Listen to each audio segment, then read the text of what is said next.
In the far American West, where the desert burns by day and the wind howls at night, stood a village of a native tribe. Not far from this village rose a great peak called the Mountain of Silence. It was steep, thorny, and so challenging that it was considered nearly impossible to climb. Of course, every boy in the tribe dreamed of one day reaching its majestic top, but so far, no one ever had. One evening, the tribe's chief gathered all the young boys around a large, crackling fire. His voice was calm but firm. "Today," he announced, "each of you will climb the Mountain of Silence, as high as your own courage allows. And when you feel you can go no further and decide to turn back, I want you to pick a branch from any plant you find at that spot and bring it back to me.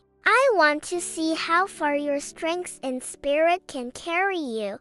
As dawn broke, casting long shadows across the desert, the boys set out on their journey. The first to return was a boy named Round Buffalo Boy. He was cheerful and red-faced from his effort. In his hand, he held a tiny, prickly desert shrub. The chief took the branch and examined it. "This plant grows only in the lowlands," he said gently. "So you did not get very close to the mountain, but you tried, and that is what matters."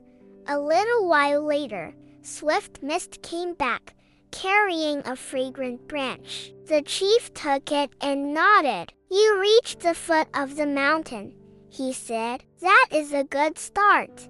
The third boy to return was Running Deer, and he brought a soft, white tuft of wild cotton. The chief looked at it and smiled faintly. "You climbed high enough to see the mountain streams," he observed. "The air begins to change up there." Another boy returned, holding a long, sturdy burdock stem. The chief's expression showed respect. "You reached the rocky ledges. That is not an easy path to walk," he said. The fifth to come back was a boy holding a young pine branch, its needles sharp and green. "You made it to the upper slopes, where the trees grow twisted and bent by the wind." The chief smiled warmly. "You walked almost the entire way." Very impressive.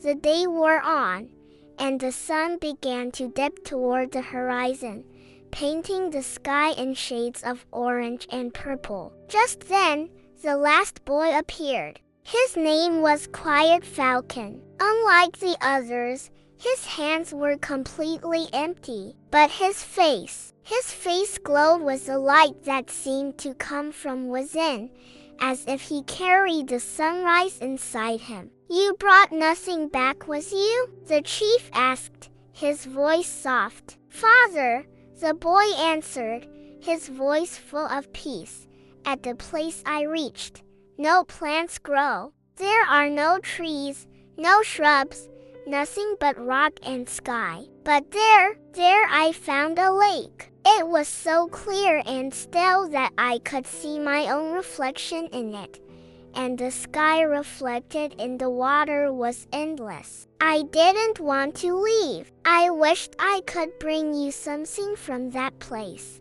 but there was nothing there to take." The chief placed a hand on the boy's shoulder, his eyes filled with understanding. "You stood at the summit," he said. "I know this not because your hands are empty, but because your eyes shine with its light. Only one who has seen the heights returns with such a look."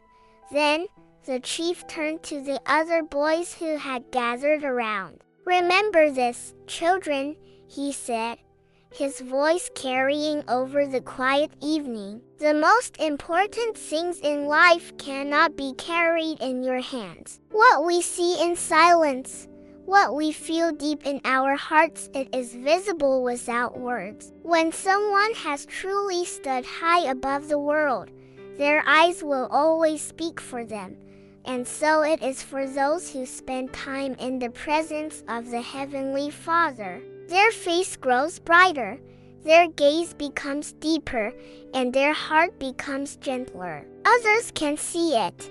They can feel it even when they say nothing at all. The journey inward changes you in ways that need no proof. Thanks for watching. If this story resonated with you, please give it a like and subscribe for more content that feeds the soul. See you next time.